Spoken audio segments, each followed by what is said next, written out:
Hello दोस्तों, कैसे हो आप सब? आई होप आप सबकी पढ़ाई अच्छे से चल रही है। आज केवल 1 महीना अराउंड 1 मंथ बचा है आपके एग्ज़ाम्स में, तो मैं आज कुछ-कुछ चीज़ें वो डिस्कस करने वाला हूँ जो आपको एग्ज़ाम्स के लास्ट मंथ में ध्यान रखनी चाहिए। तो सबसे पहले मैं आप सबको रिक्वेस्ट करना चाह रहा हूँ कि जो एग्ज़ाम पोस्टपोन वाला लफड़ा चल रहा है, प्लीज़ इससे दूर रहिए, क्योंकि इसमें आप अपना बहुत टाइम, बहुत एफ़र्ट इन्वेस्ट कर रहे हैं, जिसका आपको अभी रियलाइज़ेशन भी नहीं है।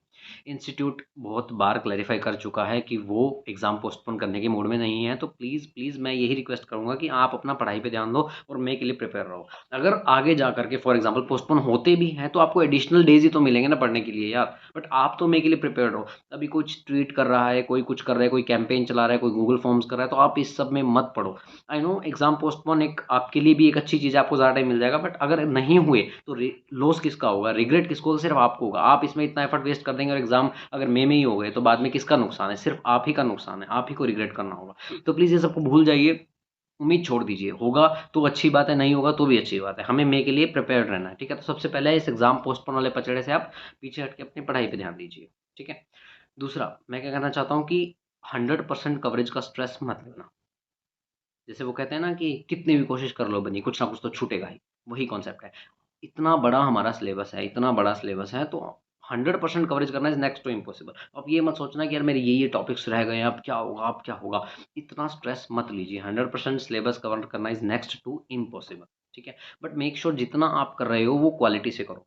2 तरह के व्यूज़ हो सकते हैं, या तो आप बोल रहे हो कि मैं फटाफट ऊपर-ऊपर से करूँगा लेकिन 100% कवर करूँगा। एक होता है कि नहीं, मैं अच्छे से समझ के, पढ़ के, प्रैक्टिस करके करूँगा, चाहे वो 80 या 90% ही कवर कर रहा हूँ। तो जो 80-90% आप अच्छे से पढ़ के कवर कर रहे हो ना, वही आपको काम आएगा। क्योंकि आपको अल्टीमेटली एग्ज़ाम्स में जाके क्वेश्चन सोल्व करने हैं। तो जो आपको कॉन्सेप्ट्स क्लियर होंगे ना, आप उसी के बेस पे कर पाओगे। अगर आप 100% फटाफट कर भी जाओगे, तो आपसे वहाँ पे क्वेश्चन अटेम्प्ट नहीं होगा, ट्रस्ट मी। ठीक है? तो इतना स्ट्रेस मत लेना कि यार मेरा कुछ-कुछ टॉपिक रह गया, तो मैं अब क्या करूँगा या क्या होगा? नहीं, जितना कर रहे हो 80-90% भी कवर कर लो, लेकिन अच्छे से क्वालिटी से करो। ठीक है? तो और पीछे जितना आपका टाइम वेस्ट हो गया है, पीछे कुछ भी आपका छूट गया, उसको छोड़ दो। जस्ट ये अप्रोच लेके चलनी है आपको नेक्स्ट, कि अब 1 महीना मेरे पास है, और 1 महीने की बजाय इसको ना डेज़ की टर्म्स में देखा करो। क्योंकि वो दिन-ब-दिन, एक-एक दिन कम होता जाएगा, तो आपको रियलाइज़ होगा कि टाइम कितना प्रेशियस है। अभी आपके पास 30-31 दिन बचे हुए हैं। यस, 30-31 दिन बचे हुए हैं।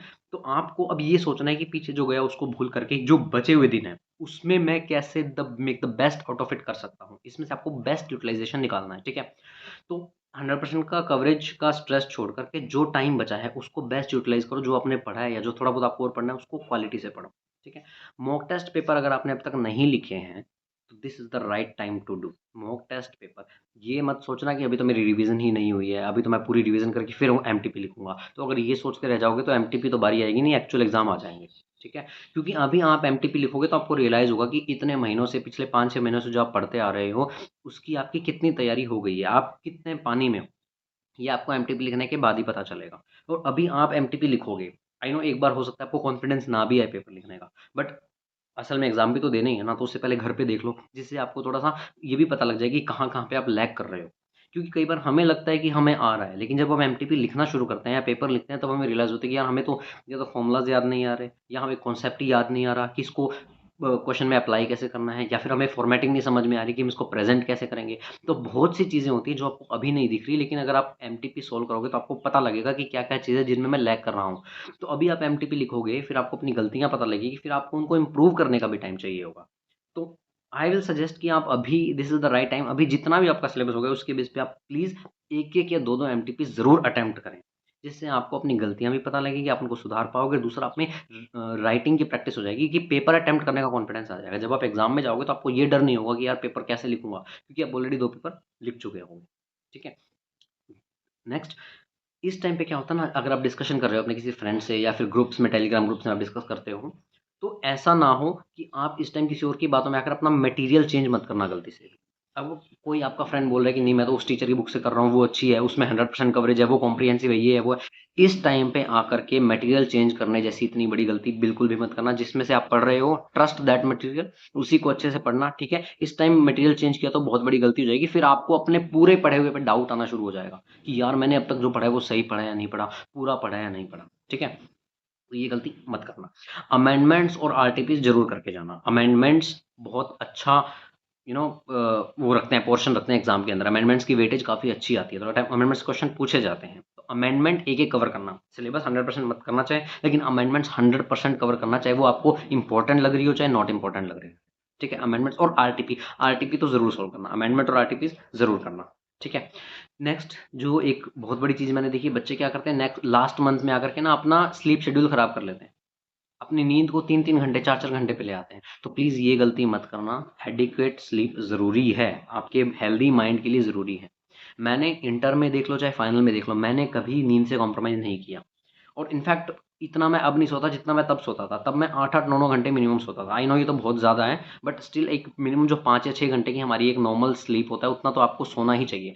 क्योंकि उससे आप क्या करोगे, अगर आप कम सो रहे हो ना, तो आप शायद ज़्यादा टाइम के लिए पढ़ तो लोगे, लेकिन वो आपका माइंड उसको प्रोसेस नहीं कर पाएगा। जब आप एग्ज़ाम में बैठोगे ना, इतनी कम नींद लेके जाके जब आप एग्ज़ाम में जाओगे, तो जो-जो चीज़ आपने पढ़ी हुई है ना, वो आपके माइंड को वो रिकॉल नहीं कर पाएगा। वो उस कॉन्सेप्ट को रिविज़िट नहीं कर पाएगा। वो प्रोसेस ही नहीं कर पाएगा कि आपने क्या पढ़ा था। समझ रहे हो? तो माइंड जब आपका काम होगा, रिलैक्स्ड होगा ना, जब आपकी नींद पूरी होगी, आप प्रॉपर अपने सेंसेस में होगे, तभी आप एग्ज़ाम सही से लिख पाओगे। तो प्लीज़ अपनी और हेल्थ का पूरा ध्यान रखना है। इस टाइम पे आकर के बीमार मत हो जाना, बहुत ये आपको ना बैकफ़ायर करेगा। कहीं आप सोच रहे हो कि मैं एक्स्ट्रा मेहनत करके आप बिल्कुल सो नहीं रहे हो, खाना-पीना सही से नहीं कर रहे हो, तो अपनी हेल्थ खराब मत कर लेना। इस टाइम पे हेल्थ खराब करना मतलब अपने पैर पे कुल्हाड़ी मारना। ठीक है? तो ये सब चीज़ें आपके लिए बहुत ज़रूरी है लास्ट मंथ में, इन सब चीज़ों का ध्यान रखें। अपने आप पे विश्वास रखना कि आपने जो पढ़ा है अच्छा ही पढ़ा है और जो भी होगा अच्छा होगा। ठीक है? अपने पे विश्वास रखना, भगवान पे विश्वास रखना, अपने मम्मी-पापा की तरफ देखना, मुझे उनको प्राउड फ़ील कराना है, मुझे खुद को प्राउड फ़ील कराना है। ठीक है? तो किसी भी तरह की लापरवाही नहीं। ये सब जो चीज़ें मैंने अभी बताई हैं, प्लीज़ इनको फ़ॉलो करिए एंड आई होप ये सब चीज़ें आपको बहुत हेल्प करेंगी और आपके एग्ज़ाम्स बहुत अच्छे होंगे। तो प्लीज़ स्टे फ़ोकस्ड और अच्छे से पढ़िए, पॉज़िटिव रहिए एंड आपके बहुत अच्छे रिज़ल्ट आएँगे। Wish you all the very best. Thank you so much.